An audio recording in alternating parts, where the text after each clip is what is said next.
TVN ਦੇਖਣ ਵਾਲੇ ਸਮੁੱਚੇ ਦਰਸ਼ਕਾਂ ਨੂੰ ਦਵਿੰਦਰ ਸਿੰਘ ਬੈਨੀਪਾਲ ਵੱਲੋਂ ਪਿਆਰ ਅਤੇ ਸਤਿਕਾਰ ਸਹਿਤ ਸਤਿ ਸ਼੍ਰੀ ਅਕਾਲ। ਦਾ ਬੈਨੀਪਾਲ ਸ਼ੋਅ ਵਿੱਚ ਤੁਹਾਡਾ ਸਭਨਾਂ ਦਾ ਨਿੱਘਾ ਸਵਾਗਤ। ਦੋਸਤੋ, ਆਓ ਕੁਝ ਅਹਿਮ ਖਬਰਾਂ ਪਹਿਲਾਂ ਸੰਖੇਪ ਦੇ ਵਿੱਚ ਤੇ ਵਿਸਤਾਰ ਨਾਲ ਤੁਹਾਡੇ ਨਾਲ ਸਾਂਝੀਆਂ ਕਰਾਂ। RSS ਤੇ ਭਾਜਪਾ ਨਾਲ ਸੰਬੰਧ ਰੱਖਣ ਵਾਲੇ ਵਿਅਕਤੀਆਂ ਨੂੰ ਬਾਈਡਨ ਪ੍ਰਸ਼ਾਸਨ ਨੇ ਟੀਮ ਵਿੱਚੋਂ ਕੀਤਾ ਬਾਹਰ। 26 ਦੀ ਟਰੈਕਟਰ ਪਰੇਡ ਲਈ ਕਿਸਾਨ ਆਗੂ ਨੇ ਰਣਨੀਤੀ ਕੀਤੀ ਤਿਆਰ। ਅਜਿਹਾ ਵਿਰੋਧ ਕੋਈ ਮਾਇਨੇ ਨਹੀਂ ਰੱਖਦਾ, ਕਿਸਾਨਾਂ ਦੇ ਸੰਘਰਸ਼ ਦੇ ਨਾਲ ਰਹਾਂਗੇ, ਰਵਨੀਤ ਬਿੱਟੂ ਦਾ ਕਹਿਣਾ। ਕਿਸਾਨੀ ਅੰਦੋਲਨ ਵਿੱਚ ਸ਼ਾਮਲ ਇੱਕ ਕਿਸਾਨ ਨੇ ਨਿਗਲਿਆ ਜ਼ਹਿਰ। ਦਿੱਲੀ ਧਰਨੇ ਤੋਂ ਵਾਪਸ ਪਰਤੇ ਨੌਜਵਾਨ ਕਿਸਾਨ ਦੀ ਹੋਈ ਮੌਤ ਅਤੇ 26 ਜਨਵਰੀ ਦੀ ਪਰੇਡ ਵਿੱਚ ਦਾਖਲ ਹੋਣ ਜਾ ਰਹੇ ਇੱਕ ਕਿਸਾਨ ਦੀ ਦਿਲ ਦਾ ਦੌਰਾ ਪੈਣ ਕਾਰਨ ਹੋਈ ਮੌਤ। ਤੇ ਦੋਸਤੋ, ਕਈ ਖਬਰਾਂ ਹੋਰ ਵੀ ਹੋਣਗੀਆਂ ਜਿਨ੍ਹਾਂ ਦੇ ਉੱਤੇ ਵਿਸਥਾਰ ਸਹਿਤ ਅੱਜ ਮੈਂ ਗੱਲਬਾਤ ਕਰਨੀ ਚਾਹੁੰਦਾ। ਇਹਦੇ ਤੋਂ ਪਹਿਲਾਂ ਕਿ ਇਹਨਾਂ ਖਬਰਾਂ ਨੂੰ ਵਿਸਥਾਰ ਦੇ ਨਾਲ ਵਿਚਾਰੀਏ, ਉਸ ਤੋਂ ਪਹਿਲਾਂ ਤੁਹਾਨੂੰ ਬੇਨਤੀ ਹੈ ਕਿ ਜੇਕਰ ਤੁਸੀਂ ਹਾਲੇ ਤੱਕ ਆਪਣੇ ਇਸ ਚੈਨਲ ਨੂੰ ਸਬਸਕ੍ਰਾਈਬ ਨਹੀਂ ਕੀਤਾ ਤਾਂ ਕਿਰਪਾ ਕਰਕੇ ਸਬਸਕ੍ਰਾਈਬ ਕਰਕੇ ਨੋਟੀਫਿਕੇਸ਼ਨ ਵਾਲੀ ਘੰਟੀ ਜ਼ਰੂਰ ਔਨ ਕਰ ਲੈਣੀ। ਤੁਹਾਡੇ ਧੰਨਵਾਦੀ ਹੋਵਾਂਗੇ। ਇਹਦੇ ਨਾਲ ਹੀ ਅੱਜ ਇੱਕ ਪ੍ਰੋਗਰਾਮ ਕੀਤਾ ਸੀ ਡਾਕਟਰ SP ਸਿੰਘ ਓਬਰਾਏ ਹੋਰਾਂ ਦੇ ਨਾਲ। ਉਹਨਾਂ ਨੇ ਦੱਸਿਆ ਕਿ ਹੁਣ ਤੱਕ ਕਿਵੇਂ ਵਿਦੇਸ਼ਾਂ ਦੇ ਵਿੱਚੋਂ ਨੌਜਵਾਨ ਅਤੇ ਲੜਕੀਆਂ ਨੂੰ ਮੌਤ ਦੇ ਮੂੰਹ ਵਿੱਚੋਂ ਕੱਢ ਕੇ ਲਿਆਏ ਨੇ, ਕਿਸ ਤਰ੍ਹਾਂ ਦੇ ਕੰਮ ਕਰ ਰਹੇ ਨੇ, ਤੇ ਜਿਹੜੇ ਕਿਸਾਨ ਹੁਣ ਤੱਕ ਸ਼ਹੀਦ ਹੋਏ ਨੇ ਉਹਨਾਂ ਦੇ ਪਰਿਵਾਰਾਂ ਨੂੰ ਉਹਨਾਂ ਦੇ ਸਰਬੱਤ ਦਾ ਭਲਾ ਚੈਰੀਟੇਬਲ ਟਰਸਟ ਵੱਲੋਂ ਕਿਵੇਂ ਪੈਨਸ਼ਨਾਂ ਦਿੱਤੀਆਂ ਜਾ ਰਹੀਆਂ ਨੇ। ਉਮੀਦ ਕਰ ਰਿਹਾ ਕਿ ਤੁਹਾਨੂੰ ਜਿੱਥੇ ਉਹ ਪ੍ਰੋਗਰਾਮ ਚੰਗਾ ਲੱਗਿਆ ਹੋਵੇਗਾ ਤੇ ਉਹਨੂੰ ਅੱਗੇ ਸ਼ੇਅਰ ਕਰਨ ਦੀ ਜ਼ਰੂਰ ਕੋਸ਼ਿਸ਼ ਕਰਿਓ ਤਾਂ ਕਿ ਕਿਸੇ ਲੋੜਵੰਦ ਤੱਕ ਉਹ ਪੁਖਤਾ ਜਾਣਕਾਰੀ ਪੁੱਜਦੀ ਹੋ ਸਕੇ। ਤੁਹਾਡੇ ਧੰਨਵਾਦੀ ਹੋਵਾਂਗੇ। ਤੇ ਆਓ ਸਭ ਤੋਂ ਪਹਿਲੀ ਖਬਰ ਅਮਰੀਕਾ ਵਾਲੇ ਪਾਸਿਓਂ ਤੁਹਾਡੇ ਨਾਲ ਸਾਂਝੀ ਕਰਨੀ ਚਾਹੁੰਦੇ ਹਾਂ। ਤੁਹਾਨੂੰ ਯਾਦ ਹੋਣਾ ਕਿ 20 ਜਨਵਰੀ ਨੂੰ ਅਮਰੀਕਾ ਦੇ ਨਵੇਂ ਚੁਣੇ ਗਏ ਰਾਸ਼ਟਰਪਤੀ ਜੋ ਬਾਈਡਨ ਨੇ ਸਹੁੰ ਚੁੱਕ ਲਈ ਸੀ। ਹੁਣ ਜੋ ਬਾਈਡਨ ਦੇ ਪ੍ਰਸ਼ਾਸਨ 'ਚ ਉਹਨਾਂ ਡੈਮੋਕ੍ਰੇਟਿਕ ਹਸਤੀਆਂ ਨੂੰ ਥਾਂ ਦੱਸੀ ਜਾ ਰਹੀ ਹੈ ਕਿ ਮਿਲੀ ਨਹੀਂ, ਜਿਹੜੇ ਕਿਸੇ ਨੂੰ ਕਿਸੇ ਰੂਪ ਦੇ ਵਿੱਚ RSS ਜਾਂ ਭਾਜਪਾ ਦੇ ਨਾਲ ਸੰਬੰਧਿਤ ਨੇ ਜਾਂ ਉਹਨਾਂ ਦੇ ਨਾਲ ਜੁੜੇ ਹੋਏ ਨੇ। ਬਾਈਡਨ ਦੀ ਚੋਣ ਮੁਹਿੰਮ ਲਈ ਕੰਮ ਕਰਨ ਵਾਲੀ ਅਤੇ ਓਬਾਮਾ ਪ੍ਰਸ਼ਾਸਨ ਦੇ ਵਿੱਚ ਰਹੀ ਗੁਜਰਾਤੀ ਮੂਲ ਦੀ ਔਰਤ ਸੋਨਲ ਸ਼ਾਹ ਨੂੰ ਨਵੇਂ ਰਾਸ਼ਟਰਪਤੀ ਬਾਈਡਨ ਦੇ ਪ੍ਰਸ਼ਾਸਨ ਦੇ ਵਿੱਚ ਜਗ੍ਹਾ ਨਹੀਂ ਦਿੱਤੀ ਗਈ। ਇਸੇ ਤਰ੍ਹਾਂ ਗੁਜਰਾਤੀ ਮੂਲ ਦੇ ਅਮਿਤ ਜਾਨੀ ਨੇ ਵੀ ਬਾਈਡਨ ਦੀ ਚੋਣ ਮੁਹਿੰਮ ਲਈ ਕੰਮ ਕੀਤਾ ਸੀ, ਪਰ ਉਹ ਵੀ ਨਵੀਂ ਟੀਮ ਵਿੱਚ ਆਪਣਾ ਥਾਂ ਨਹੀਂ ਬਣਾ ਸਕੇ। ਇਹਦਾ ਕਾਰਨ ਇਹ ਦੱਸਿਆ ਜਾ ਰਿਹਾ ਹੈ ਕਿ ਇਹਨਾਂ ਦੇ ਭਾਜਪਾ ਜਾਂ RSS ਨਾਲ ਸੰਬੰਧ ਸਨ। ਇਹਨਾਂ ਦੇ ਪਾਰਟੀ ਤੇ ਸੰਘ ਦੇ ਰਾਬਤੇ ਨੂੰ ਲਗਭਗ 1 ਦਰਜਨ ਦੇ ਕਰੀਬ ਭਾਰਤੀ ਅਮਰੀਕੀ ਸੰਗਠਨ ਜੱਗ ਜ਼ਾਹਿਰ ਕਰ ਚੁੱਕੇ ਸਨ ਕਿ ਇਹਨਾਂ ਦੇ ਭਾਜਪਾ ਤੇ RSS ਨਾਲ ਸੰਬੰਧ ਨੇ, ਜਿਸ ਨੂੰ ਧਿਆਨ ਵਿੱਚ ਰੱਖਦਿਆਂ ਇਹਨਾਂ ਨੂੰ ਟੀਮ ਦੇ ਵਿੱਚੋਂ ਬਾਹਰ ਦਾ ਰਸਤਾ ਦਿਖਾਇਆ ਗਿਆ ਹੈ। ਦੱਸਣਾ ਬਣਦਾ ਹੈ ਕਿ ਸੋਨਲ ਸ਼ਾਹ ਦੇ ਪਿਤਾ Overseas friends of BJP USA ਦੇ ਪ੍ਰਧਾਨ ਅਤੇ RSS ਵੱਲੋਂ ਚਲਾਏ ਜਾ ਰਹੇ ਏਕਲ ਵਿਦਿਆਲਿਆ ਦੇ ਸੰਸਥਾਪਕ ਨੇ। ਸ਼ਾਹ ਉਹਨਾਂ ਲਈ ਫੰਡ ਇਕੱਤਰ ਕਰਦੀ ਰਹੀ ਹੈ। ਜਾਨੀ ਬਾਰੇ ਸਾਹਮਣੇ ਇਹ ਆਇਆ ਸੀ ਕਿ ਉਹਨਾਂ ਦੇ ਪਰਿਵਾਰ ਦੇ ਸੰਬੰਧ ਪ੍ਰਧਾਨ ਮੰਤਰੀ ਮੋਦੀ ਅਤੇ ਹੋਰਨਾਂ ਭਾਜਪਾ ਆਗੂਆਂ ਦੇ ਨਾਲ ਨੇ। ਤੁਸੀਂ ਦੇਖੋ ਕਿ ਬਾਈਡਨ ਪ੍ਰਸ਼ਾਸਨ ਦੇ ਵਿੱਚ ਇਹਨਾਂ ਨੂੰ ਥਾਂ ਨਹੀਂ ਦਿੱਤੀ ਗਈ, ਹਾਲਾਂਕਿ ਚੋਣ ਮੁਹਿੰਮ ਦੇ ਵਿੱਚ ਇਹਨਾਂ ਨੇ ਕੰਮ ਕੀਤਾ ਸੀ। ਪਰ ਹੁਣ ਅਗਲੀ ਜਿਹੜੀ ਖਬਰ ਹੈ ਤੁਹਾਡੇ ਨਾਲ ਸਾਂਝੀ ਕਰਨੀ ਚਾਹੁੰਦਾ, ਉਹ ਆਪਾਂ ਅੱਜ ਬਹੁਤਾ ਸਮਾਂ, ਕਿਉਂਕਿ 26 ਜਨਵਰੀ ਬਿਲਕੁਲ ਬਰੂਹਾਂ ਤੇ ਹੈ, ਕੋਸ਼ਿਸ਼ ਕਰਾਂਗੇ ਕਿ ਕਿਸਾਨ ਸੰਘਰਸ਼ ਦੇ ਇਰਦ ਗਿਰਦ ਦੀ ਖਬਰਾਂ ਹੋਣ ਤੇ ਖਾਸ ਕਰਕੇ ਜਿਨ੍ਹਾਂ ਨੇ ਆਪਣੀਆਂ ਜਾਨਾਂ ਕੁਰਬਾਨ ਕਰ ਦਿੱਤੀਆਂ ਨੇ ਉਹਨਾਂ ਨੂੰ ਪ੍ਰੋਗਰਾਮ ਦੇ ਵਿੱਚੋਂ ਬਿਲਕੁਲ ਇਗਨੋਰ ਕਦੇ ਕਰਨ ਦੀ ਮੈਂ ਕੋਸ਼ਿਸ਼ ਨਹੀਂ ਕਰਦਾ, ਸਗੋਂ ਦਿਲੋਂ ਸ਼ਰਧਾਂਜਲੀ ਅਤੇ ਸਤਿਕਾਰ ਹੈ। ਸਭ ਤੋਂ ਪਹਿਲੀ ਖਬਰ, ਵੱਡੀ ਖਬਰ, 26 ਜਨਵਰੀ ਦੀ ਪਰੇਡ ਦੇ ਉੱਤੇ ਨਜ਼ਰਾਂ ਵੀ ਟਿਕੀਆਂ ਹੋਈਆਂ ਸਨ। ਲੱਖਾਂ ਦੀ ਗਿਣਤੀ ਦੇ ਵਿੱਚ ਕਿਸਾਨ ਅਤੇ ਟਰੈਕਟਰਾਂ ਨੇ ਚਾਲੇ ਦਿੱਲੀ ਵੱਲ ਪਾਏ ਹੋਏ ਨੇ। ਹੁਣ ਜਾਣਕਾਰੀ ਮਿਲ ਰਹੀ ਹੈ ਕਿ 26 ਜਨਵਰੀ ਦੀ ਇਹ ਹੋਣ ਵਾਲੀ ਟਰੈਕਟਰ ਰੈਲੀ ਦੀ ਰਣਨੀਤੀ ਦੱਸ ਦਿੱਤੀ ਗਈ ਹੈ, ਜਿਸ ਦੇ ਮੁਤਲਕ ਇੱਕ ਪ੍ਰੈਸ ਕਾਨਫਰੰਸ ਕੀਤੀ ਗਈ, ਜਿਸ ਵਿੱਚ ਉਹਨਾਂ ਆਖਿਆ ਕਿ 26 ਜਨਵਰੀ ਨੂੰ ਹੋਣ ਵਾਲੀ ਰੈਲੀ ਦਾ ਰੋਡ ਮਾਰਚ 25 ਜਨਵਰੀ ਤੱਕ ਜਨਤਕ ਮੁਕੰਮਲ ਤੌਰ ਤੇ ਕਰ ਦਿੱਤਾ ਜਾਏਗਾ, ਤਾਂ ਕਿ ਇਹ ਨਕਸ਼ਾ, ਇਹ ਮੈਪ ਸਾਰਿਆਂ ਦੇ ਕੋਲ ਹੋਵੇ, ਜਿਸ ਦੇ ਤਹਿਤ ਉਹਨਾਂ ਨੇ ਇਹ ਵੀ ਕਿਹਾ ਕਿ ਸ਼ਾਂਤੀ ਬਣਾਈ ਰੱਖੀ ਜਾ ਸਕੇ।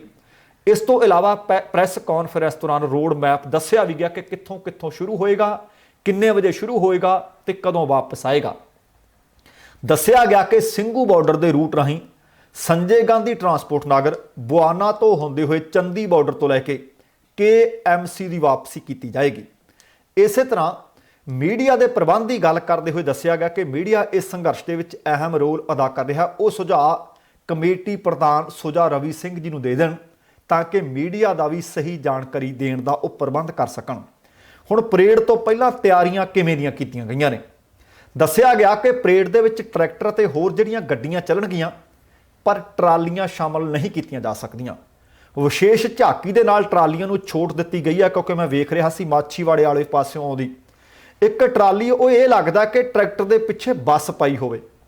ਇੱਕ ਹੋਰ ਤਸਵੀਰ ਨਜ਼ਰ ਆਈ ਸੀ, ਇੰਜ ਲੱਗਦਾ ਸੀ ਜਿਵੇਂ ਟਰਾਲੀ ਨਹੀਂ ਸਗੋਂ ਪਿੱਛੇ ਬਲਦ ਖੜਾਏ ਹੋਏ ਨੇ ਤੇ ਕਿਸਾਨ ਹਲ ਵਾਹ ਰਿਹਾ। ਇਸ ਤਰ੍ਹਾਂ ਦੀਆਂ ਬਹੁਤ ਸਾਰੀਆਂ ਝਾਕੀਆਂ ਨੇ, ਉਹ ਝਾਕੀਆਂ ਵਾਲੀਆਂ ਟਰਾਲੀਆਂ ਨੂੰ ਇਹਦੇ ਵਿੱਚ ਸ਼ਾਮਲ ਕੀਤਾ ਜਾਏਗਾ। ਅਤੇ ਨਾਲ ਉਹਨਾਂ ਨੇ ਕਿਹਾ ਕਿ 24 ਘੰਟੇ ਦਾ ਰਾਸ਼ਨ ਪਾਣੀ ਤਿਆਰ ਰੱਖ ਕੇ ਜਾ ਕੇ ਜਾਇਓ। ਜਾਮ ਦੇ ਵਿੱਚ ਫਸਣ ਤੋਂ ਬਾਅਦ ਠੰਡ ਤੋਂ ਸੁਰੱਖਿਆ ਲਈ ਆਪਣਾ ਪ੍ਰਬੰਧ ਭਾਵ ਗਰਮ ਕੱਪੜੇ ਨਾਲ ਲਿਜਾਣੇ ਜ਼ਰੂਰੀ ਨੇ। ਟਰੈਕਟਰ ਜਾਂ ਹੋਰ ਗੱਡੀਆਂ ਤੇ ਕਿਸਾਨੀ ਝੰਡੇ ਦੇ ਨਾਲ ਨਾਲ ਰਾਸ਼ਟਰੀ ਝੰਡਾ ਵੀ ਲਗਾਇਆ ਜਾਵੇ। ਕਿਸੇ ਵੀ ਪਾਰਟੀ ਦਾ ਕਿਸੇ ਵੀ ਟਰੈਕਟਰ ਦੇ ਉੱਤੇ ਕਿਸੇ ਵੀ ਗੱਡੀ ਦੇ ਉੱਤੇ ਝੰਡਾ ਨਹੀਂ ਲੱਗਣਾ ਚਾਹੀਦਾ।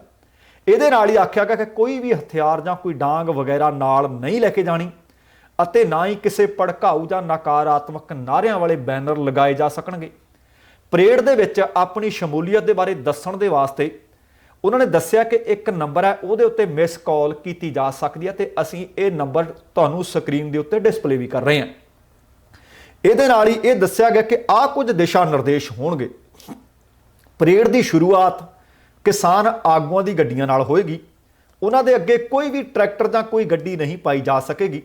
ਹਰੀ ਜੈਕਟ ਪਹਿਨਣ ਵਾਲੇ ਸਾਡੇ ਉਹ ਕਹਿੰਦੇ ਟ੍ਰੈਫਿਕ ਵਲੰਟੀਅਰ ਹੋਣਗੇ ਅਤੇ ਉਹਨਾਂ ਦੀਆਂ ਹਦਾਇਤਾਂ ਦੀ ਪਾਲਣਾ ਕਰਨੀ ਪਏਗੀ।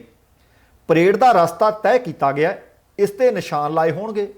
ਪੁਲਿਸ ਅਤੇ ਟ੍ਰੈਫਿਕ ਵਲੰਟੀਅਰ ਲੋਕਾਂ ਦੀ ਅਗਵਾਈ ਕਰ ਰਹੇ ਹੋਣਗੇ। ਰਸਤੇ ਤੋਂ ਬਾਹਰ ਜਾਣ ਦੀ ਕੋਸ਼ਿਸ਼ ਕਰਨ ਵਾਲੇ ਵਾਹਨ ਦੇ ਖਿਲਾਫ ਕਾਰਵਾਈ ਕੀਤੀ ਜਾਏਗੀ। ਜੇ ਕੋਈ ਵਾਹਨ ਬਿਨਾਂ ਕਾਰਨ ਸੜਕ ਤੇ ਰੁਕਣ ਦੀ ਕੋਸ਼ਿਸ਼ ਕਰਦਾ ਹੈ ਜਾਂ ਰਸਤੇ ਵਿੱਚ ਡੇਰਾ ਲਗਾਉਣ ਦੀ ਕੋਸ਼ਿਸ਼ ਕਰਦਾ ਤਾਂ ਵਲੰਟੀਅਰ ਉਹਨਾਂ ਨੂੰ ਪਾਸੇ ਕਰਨਗੇ। ਸਾਰੀਆਂ ਗੱਡੀਆਂ ਟਰੈਕਟਰਾਂ ਨੂੰ ਪਰੇਡ ਨੂੰ ਪੂਰਾ ਕਰਨ ਤੋਂ ਬਾਅਦ ਉਸੇ ਥਾਂ ਤੇ ਪਹੁੰਚਣ ਵਾਸਤੇ ਜਿੱਥੋਂ ਸ਼ੁਰੂ ਹੋਇਆ ਸੀ ਹਦਾਇਤ ਜਾਰੀ ਕੀਤੀ ਗਈ ਹੈ। ਤੇ ਇਹ ਵੀ ਕਿਹਾ ਗਿਆ ਕਿ ਇੱਕ ਟਰੈਕਟਰ ਦੇ ਵਿੱਚ ਡਰਾਈਵਰ ਸਮੇਤ ਘੱਟੋ ਘੱਟ 5 ਲੋਕ ਹੋਣਗੇ। ਕੋਈ ਵੀ ਵਿਅਕਤੀ ਬੋਨਟ ਦੇ ਉੱਤੇ, ਬੰਪਰ ਦੇ ਉੱਤੇ, ਛੱਤ ਦੇ ਉੱਤੇ, ਛਤਰੀ ਦੇ ਉੱਤੇ ਨਾ ਬੈਠੇ। ਇਹ ਅਪੀਲ ਅਸੀਂ ਵੀ ਤੁਹਾਨੂੰ ਕਰਦੇ ਰਹੇ ਹਾਂ ਤੇ ਅੱਜ ਉਚੇਚੇ ਤੌਰ ਤੇ ਇਹੋ ਹੀ ਅਪੀਲ ਕਿਸਾਨ ਆਗੂਆਂ ਨੇ ਪ੍ਰੈਸ ਕਾਨਫਰੰਸ ਦੌਰਾਨ ਵੀ ਕੀਤੀ ਹੈ। ਉਹਨਾਂ ਨੇ ਇਹ ਵੀ ਕਿਹਾ ਕਿ ਸਾਰੇ ਟਰੈਕਟਰ ਆਪਣੀ ਲਾਈਨ ਵਿੱਚ ਚੱਲਣ। ਕੋਈ ਇਹ ਨਹੀਂ ਕਿ ਰੇਸਾਂ ਲਾਉਣ ਲੱਗ ਪਏ, ਰੇਸਾਂ ਦੇਣ ਲੱਗ ਪਏ, ਦੌੜਾਂ ਲਾਉਣ ਲੱਗ ਪਏ। ਪਰੇਡ ਵਿੱਚ ਕਿਸਾਨ ਆਪਣੀ ਕਾਰ ਦੇ ਵਿੱਚ ਅੱਗੇ ਜਾ ਰਹੇ ਆਗੂਆਂ ਦੇ ਅੱਗੇ ਕੋਈ ਗੱਡੀ ਜਾਂ ਟਰੈਕਟਰ ਪਾਉਣ ਦੀ ਕੋਸ਼ਿਸ਼ ਨਾ ਕਰਨ। ਟਰੈਕਟਰ ਦੇ ਉੱਪਰ ਆਪਣਾ ਕੋਈ ਆਡੀਓ ਡੈਕ ਨਾ ਚਲਾਇਆ ਜਾਵੇ। ਇਸ ਨਾਲ ਕਹਿੰਦੇ ਜਿਹੜੇ ਬਾਕੀ ਲੋਕ ਹੋਣਗੇ, ਜੇਕਰ ਕੋਈ ਮੋਰਚੇ ਦਾ ਆਡੀਓ ਨਿਰਦੇਸ਼ ਦੇਣਾ ਹੋਇਆ ਤਾਂ ਉਹਨਾਂ ਨੂੰ ਸੁਣਨ ਦੇ ਵਿੱਚ ਮੁਸ਼ਕਲ ਆਏਗੀ। ਪਰੇਡ ਦੇ ਵਿੱਚ ਕਿਸੇ ਵੀ ਕਿਸਮ ਦਾ ਨਸ਼ਾ ਵਰਜਿਤ ਰਹੇਗਾ।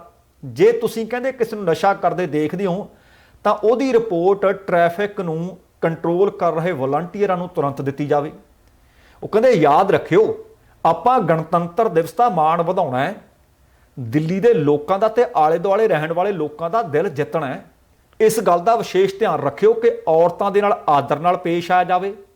ਪੁਲਿਸ ਵਾਲਾ ਕੋਈ ਵੀ ਵਿਅਕਤੀ ਜਿਹਦੇ ਵਰਦੀ ਪਾਈ ਹੋਵੇ, ਕਹਿੰਦੇ ਇਹ ਸੋਚਿਓ ਕਿ ਵਰਦੀ ਪਾਉਣ ਤੋਂ ਪਹਿਲਾਂ ਉਹ ਕਿਸਾਨ ਹੈ ਜਾਂ ਮਜ਼ਦੂਰ ਹੈ ਜਾਂ ਭਾਰਤ ਦਾ ਨਾਗਰਿਕ ਹੈ। ਇਸ ਕਰਕੇ ਕਿਸੇ ਵੀ ਪੁਲਿਸ ਵਾਲੇ ਨਾਲ ਕੋਈ ਝਗੜਾ ਨਾ ਕੀਤਾ ਜਾਵੇ। ਉਹ ਇੱਕ ਹੋਰ ਜਿਹੜੀ ਵੱਡੀ ਉਹਨਾਂ ਨੇ ਅਪੀਲ ਕੀਤੀ ਹੈ, ਉਹ ਕਹਿੰਦੇ ਮੀਡੀਏ ਵਾਲਾ ਭਾਵੇਂ ਕੋਈ ਵੀ ਹੋਵੇ, ਕਿਸੇ ਵੀ ਚੈਨਲ ਤੋਂ ਆਇਆ ਹੋਵੇ, ਉਹਦੇ ਨਾਲ ਕਿਸੇ ਨੇ ਵੀ ਮਾੜਾ ਵਰਤਾਓ ਨਹੀਂ ਕਰਨਾ। ਕਿਉਂਕਿ ਬੀਤੇ ਵੇਲੇ ਵਿੱਚ ਵੇਖਿਆ ਗਿਆ ਕਿ ਕੁਝ ਇੱਕ ਗੋਦੀ ਮੀਡੀਆ ਜਿਸ ਨੂੰ ਲੋਕ ਕਹਿੰਦੇ ਆ, ਉਹਨਾਂ ਨੂੰ ਭਜਾ ਦਿੱਤਾ ਜਾਂਦਾ ਸੀ। ਉਹਨਾਂ ਦੀ ਮਾਈਕ ਆਈਡੀ ਦੇਖ ਕੇ ਮੁਰਦਾਬਾਦ ਕਹਿ ਦਿੱਤਾ ਜਾਂਦਾ ਸੀ। ਉਹ ਕਹਿੰਦੇ ਮੀਡੀਆ ਵਾਲਾ ਕੋਈ ਵੀ ਆਇਆ, ਦੁਰਾਚਾਰ ਜਾਂ ਮਾੜਾ ਵਰਤਾਓ ਕਿਸੇ ਨਾਲ ਵੀ ਨਹੀਂ ਕਰਨਾ। ਅਗਲੀ ਗੱਲ ਉਹਨਾਂ ਨੇ ਇਹ ਕਹੀ ਹੈ ਕਿ ਕੂੜਾ ਕਰਕਟ ਸੜਕਾਂ ਦੇ ਕਿਨਾਰੇ ਤੇ ਬਿਲਕੁਲ ਨਹੀਂ ਸੁੱਟਣਾ। ਕੂੜਾ ਕਰਕਟ ਇਕੱਠਾ ਕਰਨ ਲਈ ਆਪਣੇ ਨਾਲ ਇੱਕ ਬੈਗ ਜ਼ਰੂਰ ਰੱਖਿਓ। ਇਹ ਅਪੀਲ ਅਸੀਂ ਇੱਥੇ ਵੀ ਜਦੋਂ ਨਗਰ ਕੀਰਤਨ ਹੁੰਦਾ ਜ਼ਰੂਰ ਕਰਦੇ ਹਾਂ, ਕਿਉਂਕਿ ਤੁਸੀਂ ਕੁਝ ਖਾ ਕੇ ਸੁੱਟਦੇ ਹੋ, ਤੁਹਾਡੇ ਵਾਸਤੇ ਸਿਰਫ ਉਹ ਇੱਕੋ ਕੱਪ ਜਾਂ ਇੱਕ ਪਲੇਟ ਜਾਂ ਨੈਪਕਿਨ ਪੇਪਰ ਹੁੰਦਾ, ਪਰ ਤੁਹਾਡੇ ਇੱਕ ਇੱਕ ਕਰਕੇ ਸੁੱਟੇ ਗਏ ਉਹ ਪੇਪਰਾਂ ਨੂੰ ਜਾਂ ਪਲੇਟਾਂ ਨੂੰ ਤੁਸੀਂ ਦੇਖੋ ਕਿ ਜਿਨ੍ਹਾਂ ਨੇ ਚੱਕਣਾ ਉਹਨਾਂ ਵਾਸਤੇ ਉਹ ਹਜ਼ਾਰਾਂ ਤੇ ਲੱਖਾਂ ਦੀ ਗਿਣਤੀ ਵਿੱਚ ਹੋ ਜਾਂਦੇ ਨੇ। ਸੋ ਇਸ ਕਰਕੇ ਆਪੋ ਆਪਣਾ ਗਾਰਬੇਜ ਕੂੜਾ ਕਰਕਟ ਸੰਭਾਲਣ ਵਾਸਤੇ ਇੱਕ ਬੈਗ ਨਾਲ ਜ਼ਰੂਰ ਰੱਖਿਆ ਜਾਵੇ। ਇਹ ਹਦਾਇਤ, ਇਹ ਅਪੀਲ ਕੀਤੀ ਗਈ ਹੈ। ਐਮਰਜੈਂਸੀ ਵਾਸਤੇ ਵੀ ਦਿਸ਼ਾ ਨਿਰਦੇਸ਼ ਜਾਰੀ ਕੀਤੇ ਗਏ ਹੈ। ਸੰਯੁਕਤ ਕਿਸਾਨ ਮੋਰਚੇ ਨੇ ਹਰ ਕਿਸਮ ਦੀ ਐਮਰਜੈਂਸੀ ਦੇ ਵਿੱਚ ਸਹੂਲਤਾਂ ਮੁਹੱਈਆ ਕਰਵਾਈਆਂ ਨੇ। ਉਹ ਕਹਿੰਦੇ ਘਬਰਾਇਓ ਨਾ, ਕੋਈ ਸਮੱਸਿਆ ਹੈ ਤਾਂ ਬਸ ਇਹ ਜਿਹੜੇ ਅਸੀਂ ਤੁਹਾਨੂੰ ਦਿਸ਼ਾ ਨਿਰਦੇਸ਼ ਗਾਈਡਲਾਈਨਸ ਦੇ ਰਹੇ ਹਾਂ, ਇਹਨਾਂ ਦੀ ਪਾਲਣਾ ਕਰਿਓ। ਕਿਸੇ ਵੀ ਅਫਵਾਹ ਨੂੰ ਕਹਿੰਦੇ ਨਜ਼ਰ ਅੰਦਾਜ਼ ਕਰਿਓ। ਜੇ ਤੁਸੀਂ ਕੋਈ ਚੈੱਕ ਕਰਨਾ ਚਾਹੁੰਦੇ ਹੋ ਤਾਂ ਕਹਿੰਦੇ ਸਾਡਾ ਅਧਿਕਾਰਤ ਫੇਸਬੁੱਕ, ਇੰਸਟਾ ਜਾਂ ਟਵਿੱਟਰ ਜਾਂ ਵੈਬਸਾਈਟ ਕਿਸਾਨ ਏਕਤਾ ਮੋਰਚਾ ਦੀ ਤੇ ਜਾ ਕੇ ਸੱਚਾਈ ਲੱਭਿਓ। ਜੇ ਤੁਹਾਨੂੰ ਕਿਸੇ ਸੋਸ਼ਲ ਮੀਡੀਆ ਤੋਂ ਕੋਈ ਇਸ ਤਰ੍ਹਾਂ ਦੀ ਅਫਵਾਹ ਜਾਂ ਕੋਈ ਵੀਡੀਓ ਜਾਂ ਆਡੀਓ ਵਾਇਰਲ ਮਿਲਦੀ ਹੈ, ਉਹਦੇ ਤੇ ਸੱਚਾਈ ਬਿਲਕੁਲ ਨਹੀਂ ਕਰਨੀ। ਅਗਲੀ ਗੱਲ, ਉਹ ਕਹਿੰਦੇ ਪਰੇਡ ਦੇ ਵਿੱਚ ਐਂਬੂਲੈਂਸਾਂ ਦਾ ਪ੍ਰਬੰਧ ਕੀਤਾ ਹੋਏਗਾ, ਹਸਪਤਾਲਾਂ ਦੇ ਵੀ ਪ੍ਰਬੰਧ ਕੀਤੇ ਗਏ ਆ, ਤਾਂ ਕਰ ਜੇਕਰ ਕਿਸੇ ਨੂੰ ਕੋਈ ਮੈਡੀਕਲ ਸਹੂਲਤ ਦੀ ਲੋੜ ਹੋਵੇ, ਐਮਰਜੈਂਸੀ ਹੋ ਜਾਵੇ ਤਾਂ ਹੈਲਪਲਾਈਨ ਨੰਬਰ ਦੇ ਉੱਤੇ ਕਾਲ ਕੀਤੀ ਜਾਵੇ, ਨਜ਼ਦੀਕੀ ਵਲੰਟੀਅਰਾਂ ਨੂੰ ਦੱਸਿਆ ਜਾਵੇ, ਜਾਂ ਜੇਕਰ ਕਿਸੇ ਦਾ ਟਰੈਕਟਰ ਜਾਂ ਕੋਈ ਗੱਡੀ ਖਰਾਬ ਹੋ ਜੇ ਉਹਨੂੰ ਆਪਣੀ ਸਾਈਡ ਤੇ ਲਾ ਕੇ ਵਲੰਟੀਅਰਾਂ ਨਾਲ ਸੰਪਰਕ ਕੀਤਾ ਜਾਵੇ ਤੇ ਹੈਲਪਲਾਈਨ ਨੰਬਰ ਦੇ ਉੱਤੇ ਕਾਲ ਕੀਤੀ ਜਾਵੇ। ਹੁਣ ਸੰਯੁਕਤ ਕਿਸਾਨ ਮੋਰਚਾ ਦੀ ਹੈਲਪਲਾਈਨ ਨੰਬਰ ਇਸ ਪਰੇਡ ਵਾਸਤੇ 24 ਘੰਟੇ ਕਹਿੰਦੇ ਖੁੱਲੀ ਰਹੇਗੀ। ਜੇਕਰ ਕਿਸੇ ਦਾ ਕੋਈ ਸਵਾਲ ਹੋਵੇ, ਕੋਈ ਚੀਜ਼ ਦੱਸਣੀ ਹੋਵੇ ਤਾਂ ਕਹਿੰਦੇ ਤੁਰੰਤ ਇਸ ਨੰਬਰ ਤੇ ਫੋਨ ਕੀਤਾ ਜਾਵੇ। ਜੇ ਕੋਈ ਘਟਨਾ ਵਾਪਰਦੀ ਹੈ, ਤੁਸੀਂ ਇਸ ਬਾਰੇ ਪੁਲਿਸ ਕੰਟਰੋਲ ਰੂਮ ਨੂੰ 112 ਨੰਬਰ ਤੇ ਰਿਪੋਰਟ ਕਰ ਸਕਦੇ ਹੋ। ਪਰ ਜਿਹੜਾ ਆ ਹੈਲਪਲਾਈਨ ਨੰਬਰ ਹੈ ਉਹ ਹੈ 7428384230। ਇਹਦੇ ਉੱਤੇ ਕਹਿੰਦੇ ਸੰਪਰਕ ਕੀਤਾ ਜਾਵੇ। ਦੂਸਰੇ ਪਾਸੇ ਇਹ ਸੀ ਸੰਯੁਕਤ ਕਿਸਾਨ ਮੋਰਚਾ ਨੇ ਜਿਹੜੀਆਂ ਕੁਝ ਇੱਕ ਗਾਈਡਲਾਈਨਸ ਜਿਹੜੀਆਂ ਸਮੁੱਚੇ ਕਿਸਾਨ ਭਰਾਵਾਂ ਨੂੰ ਅਪੀਲ ਨਾ ਕੀਤੀਆਂ ਨੇ। ਤੇ ਦੂਸਰੇ ਪਾਸੇ ਪੁਲਿਸ ਨੇ ਜਾਣਕਾਰੀ ਦਿੱਤੀ ਹੈ ਕਿ 26 ਜਨਵਰੀ ਨੂੰ ਗਣਤੰਤਰ ਦਿਵਸ ਤੇ ਪਰੇਡ ਹੋਣੀ ਹੈ, ਜਿਹੜੀ ਕਿਸਾਨਾਂ ਵਾਸਤੇ ਟਰੈਕਟਰ ਦੇ ਰੂਟ ਜਿਹਦੇ ਉੱਤੇ ਪਰੇਡ ਕੱਢੀ ਜਾਣੀ ਹੈ ਉਹ ਦੇ ਦਿੱਤਾ ਗਿਆ। ਪੁਲਿਸ ਕਮਿਸ਼ਨਰ ਇੰਟੈਲੀਜੈਂਸ ਦੀਪਿੰਦਰ ਪਾਠਕ ਨੇ ਕਿਹਾ ਕਿ ਟਰੈਕਟਰ ਪਰੇਡ ਟਿੱਕਰੀ ਬਾਰਡਰ ਜਿਹੜੀ ਲਗਭਗ 63 ਕਿਲੋਮੀਟਰ, ਸਿੰਘੂ ਬਾਰਡਰ ਲਗਭਗ 62 ਕਿਲੋਮੀਟਰ, ਗਾਜ਼ੀਪੁਰ ਸਰਹੱਦ ਲਗਭਗ 46 ਕਿਲੋਮੀਟਰ, ਇਹਨਾਂ ਤਿੰਨਾਂ ਰੂਟਾਂ ਤੇ ਹੋਵੇਗੀ।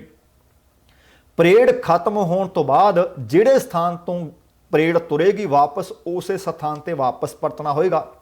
ਸਿੰਘੂ ਬਾਰਡਰ ਤੋਂ ਇਹ ਕਾਂਝਵਾਲਾ ਬਵਾਨਾ ਚੰਡੀ ਹੱਦ KMP ਐਕਸਪ੍ਰੈਸ ਹਾਈਵੇ ਤੋਂ ਹੁੰਦੀ ਹੋਈ ਵਾਪਸ ਸਿੰਘੂ ਸਰਹੱਦ ਤੇ ਆਵੇਗੀ। ਟਿਕਰੀ ਸਰਹੱਦ ਤੋਂ ਇਹ ਪਰੇਡ ਨਾਗਲੋਈ ਜਾ ਕੇ ਨਸਵਗੜ੍ਹ ਅਤੇ ਪੱਛਮੀ ਪੈਰੀਫੇਰੀਅਲ ਐਕਸਪ੍ਰੈਸ ਵੇ ਰਾਹੀਂ ਲੰਘੇਗੀ।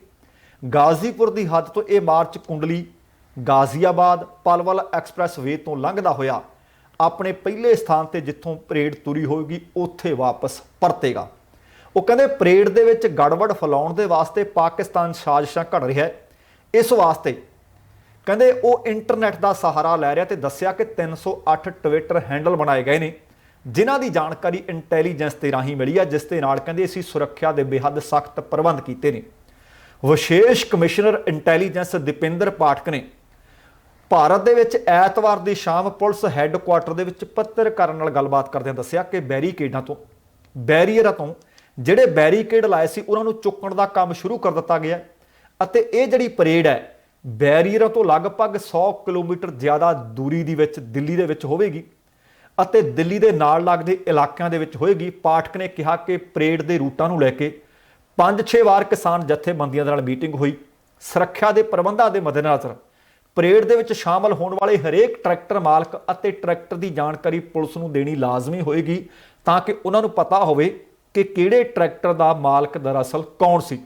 ਤੇ ਨਾਲ ਉਹਨਾਂ ਨੇ ਇਹ ਵੀ ਦੱਸਿਆ ਕਿ ਦਿੱਲੀ ਦੇ ਵਿੱਚ ਇਸ ਪਰੇਡ ਨੂੰ ਲੈ ਕੇ ਕਿਉਂਕਿ ਸਾਡੇ ਕੋਲ ਕਹਿੰਦੇ ਖਬਰਾਂ ਨੇ ਕਿ ਗੜਬੜ ਫੈਲਾਉਣ ਦੀ ਪਾਕਿਸਤਾਨ ਸਾਜ਼ਿਸ਼ ਘੜ ਰਿਹਾ ਹੈ, ਇਸ ਵਾਸਤੇ ਪੁਲਿਸ ਕਮਿਸ਼ਨਰ SN ਸ਼੍ਰੀਵਾਸਤਵ ਨੇ ਪੂਰੀ ਦਿੱਲੀ ਦੇ ਵਿੱਚ ਹਾਈ ਅਲਰਟ ਜਾਰੀ ਕੀਤਾ ਹੋਇਆ ਤੇ ਕਿਸਾਨ ਆਗੂ ਨੇ ਪਰੇਡ ਦੇ ਵਿੱਚ 1 ਲੱਖ ਤੋਂ ਜ਼ਿਆਦਾ ਟਰੈਕਟਰ ਸ਼ਾਮਲ ਹੋਣ ਦਾ ਦਾਅਵਾ ਕੀਤਾ ਸੀ।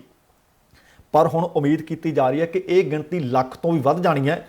ਹੋ ਸਕਦਾ ਕਿ ਕੁਝ ਟਰੈਕਟਰ ਕਿਸਾਨ ਇਸ ਪਰੇਡ ਦਾ ਹਿੱਸਾ ਬਣ ਵੀ ਨਾ ਸਕਣ ਕਿਉਂਕਿ ਉਹਨਾਂ ਨੂੰ ਹੋ ਸਕਦਾ ਕਿ ਸਥਾਨ ਮਿਲੇ ਹੀ ਨਾ। ਦਿੱਲੀ ਪੁਲਿਸ ਥਾਂ-ਥਾਂ ਤੇ CCTV ਕੈਮਰੇ ਲਾਉਣ ਦੇ ਵਿੱਚ ਰੁੱਝੀ ਵੀ ਹੋਈ ਹੈ ਤੇ ਪੁਲਿਸ ਸਾਹਮਣੇ ਗਣਤੰਤਰ ਦਿਵਸ ਸਮਾਗਮ ਦੇ ਦਿਨ ਟਰੈਕਟਰ ਪਰੇਡ ਸ਼ਾਂਤੀਪੂਰਵਕ ਢੰਗ ਨਾਲ ਮੁਕੰਮਲ ਕਰਵਾਉਣ ਦੀ ਚੁਣੌਤੀ ਵੀ ਹੈ।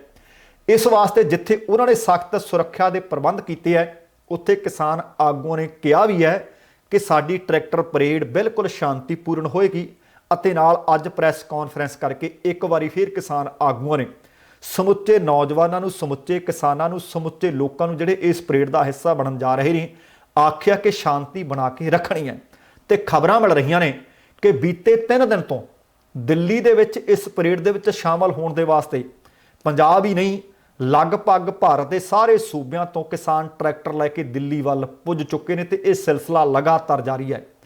टिकरी बैरीयर ते हुण तक तकरीबन 8000, ਸਿੰਘੂ ਬਾਰਡਰ ਤੇ ਅੱਜ ਇਕੱਲੇ ਦਿਨ ਚ 5000 ਅਤੇ ਗਾਜ਼ੀਪੁਰ बैरीयर ਤੇ ਵੀ ਅੱਜ ਕਈ ਹਜ਼ਾਰ ਟਰੈਕਟਰ ਪਹੁੰਚੇ ਸੀ ਅਤੇ ਉਮੀਦ ਕੀਤੀ ਜਾ ਰਹੀ ਹੈ ਕਿ ਇਹ ਗਿਣਤੀ ਇੱਕ ਇੱਕ ਕਰਕੇ ਹਜ਼ਾਰ ਕਰਕੇ ਲੱਖਾਂ ਦੀ ਗਿਣਤੀ ਦੇ ਵਿੱਚ ਹੋ ਜਾਣੀ ਹੈ। ਤੇ ਹੁਣ ਇਸ ਪਰੇਡ ਨੂੰ ਲੈ ਕੇ ਦੁਨੀਆ ਭਰ ਦੀਆਂ ਨਜ਼ਰਾਂ ਟਿਕੀਆਂ ਨੇ ਤੇ ਅੱਜ ਬਲਵੀਰ ਸਿੰਘ ਰਾਜੇਵਾਲ ਹੋਰਾਂ ਨੇ ਉਚੇਚੇ ਤੌਰ ਤੇ ਕਿਹਾ ਕਿ ਦੁਨੀਆ ਭਰ ਦਾ ਮੀਡੀਆ ਇਸ ਨੂੰ ਕਵਰ ਕਰਨ ਦੀ ਕੋਸ਼ਿਸ਼ ਕਰੇਗਾ। इस वास्ते असीं ये दिखाना है दुनिया नूं कि असीं किन्ने अनुशासन दे विच रहण वाले लोग हाँ। एक बारी उन्होंने फिर अपील की कि कोई बोनट ते ना बैठे, कोई बंपर ते ना बैठे, कोई छतरी ते ना बैठे, कोई ट्रैक्टर ते डैक ना लावे, कोई एक दूसरे तो अगे लंघण की कोशिश ना करे, कोई जानबुझ के रेसा ना देवे, कोई इस तरह के बैनर ना लावे जिहदे उत्ते भड़काऊ नारे लिखे होण, कोई इस तरह के नारे ना मारे जाण जिहड़े उस माहौल नूं खराब करन। उम्मीद है कि किसान आगुआं दीआं इन्हां बेनतियां इन्हां अपीलों की पालना होवेगी। तो एक खबर तुहाडे नाल सवेर के प्रोग्राम विच संखेप सांझी कीती सी कि संसद मैंबर रवनीत बिट्टू ते कुछ होर विधायक ते संसद मैंबर पहुंचे सी, उन्हां दे नाल धक्का मुक्की हुई है। कांग्रेस के लोक सभा मैंबर ने रवनीत बिट्टू वो दिल्ली ਸਿੰਘੂ सरहद ते एक प्रोग्राम विच पहुंचे सी ते लोकां ने जबरदस्त उहदा विरोध किया। धक्का मुक्की होने की खबर है। तो इस तरह खबर मिली सी कि रवनीत बिट्टू और जीरा जिहड़े MLA ने उन्हां दी दस्तार लथ गई। तो इस जबरदस्त विरोध तो बाद बिट्टू ने कहा कि मेरे लिए अजिहा विरोध कोई मायने नहीं रखता, असीं किसानां नाल सी अते किसानां नाल हां ते इह संघर्ष जारी रखांगे। वो कहंदे कोई गल नहीं, किसानी संघर्ष ते कोई असर नहीं पैना चाहिए। हालांकि बिट्टू ने यह भी कहा कि विरोध ठीक है पर किसी नूं मारना ते धक्का मुक्की करना ठीक नहीं। रवनीत बिट्टू कहना मैनूं ये उम्मीद नहीं सी कि मेरा इन्ना विरोध होवेगा, मैं सुरक्षा कर्मियों तो बगैर उत्थे गया सी। दसना बनता कि ਸਿੰਘੂ सरहद ते किसानां दे वल्लों सद्दी गई सी जन संसद दे विच पहुंचे सन कांग्रेसी मैंबर पार्लीमेंट रवनीत बिट्टू, विधायक कुलबीर जीरा। इन्हां दा तिखा विरोध होया। इत्थे ही बस नहीं, विधायक जीरा नाल भी धक्का मुक्की हुई ते पग उन्हां दी भी उतरी। दरअसल कांग्रेसी आगू ਸਿੰਘੂ बार्डर स्थित गुरु तेग बहादुर मैमोरीअल हॉल दे विच किसानां वल्लों सद्दे गए जन संसद विच शमूलीयत कर रहे सन, जिथे उन्हां दा विरोध होया। लोकां ने उन्हां नूं उत्थों जाण वास्ते कहा पर उत्थे बैठ गए, जिस तो बाद यह माहौल तलखी वाला होया। खबरां तां इह भी मिलियां ने कि रवनीत बिट्टू की गड्डी के शीशे भी तोड़ दिते गए। कुलबीर जीरा नाल भी धक्का मुक्की हुई ते हत्थों पाई दे विच दस्तारां भी उतरीआं। किसानां दे विरोध तो बाद एक कांग्रेसी आगू उत्थों वापस अपने धरने वाली थां ते चले गए। हुण एक चीज़ जरूर मैं कहनी चाहुंदा, मैनूं कई मैसेज आए कि इहदे ते जरूर टिप्पणी करियो कि दस्तार जे उतार दित्ती कि यह दस्तार की बेअदबी नहीं, जां असीं बंदा देख के दस्तार की इज्जत जां बेइज्जत होण दीआं गल्लां करदे हां। गल उन्हां दी तर्क वाली सी, गल उन्हां दी दलील वाली सी कि दस्तार किसी दे भी सिर ते है, यह साडी दस्तार नहीं, यह साडे गुरु की दस्तार है। दस्तार उतारना कोई सूरमगती नहीं।